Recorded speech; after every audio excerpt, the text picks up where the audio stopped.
Biram Ould Oulabeh, à Nouakchott, en Mauritanie, en juin 2014. AFP.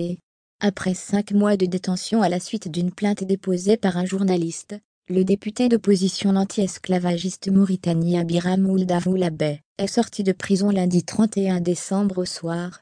Au terme d'un procès devant un tribunal de la capitale, Nouakchott, il a été condamné à 6 mois de prison dont 2 mois fermes, une peine qu'il a déjà purgée, puisqu'il était placé en détention depuis le 7 août.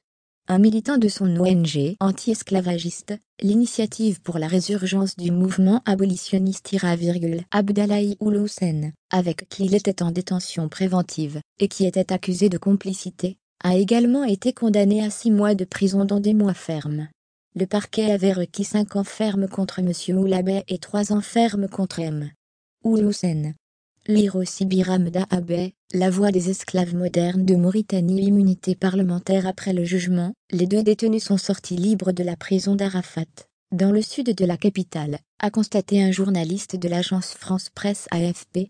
Je n'ai jamais commis de crime. C'est une manigance des services de renseignement, avec la complicité des juges qui sont inféodés au pouvoir politique, a déclaré à la presse M. Oulabeh, après son procès. Il avait refusé de s'exprimer à la barre, arguant de son immunité parlementaire. M. Oulabeh était pour une plainte du journaliste mauritanien Deda Abdallah pour atteinte à l'intégrité d'autrui, et menace d'usage de la violence dans des messages sur les réseaux sociaux. Le journaliste avait retiré sa plainte lundi soir.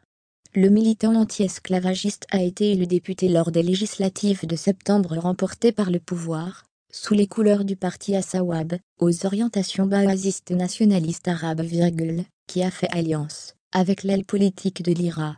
Le journaliste Deda Abdallah, à l'origine de la plainte contre M. Oulabeh, avait réalisé un documentaire sur cette alliance, qualifié de contre-nature, dans lequel des alliés et adversaires du militant anti-esclavagiste étaient interrogés sur son parcours politique et humanitaire. Lire aussi Ne laissons pas Biram Ould seul face à ses bourreaux. Réagissez, ou consultez l'ensemble des commentaires.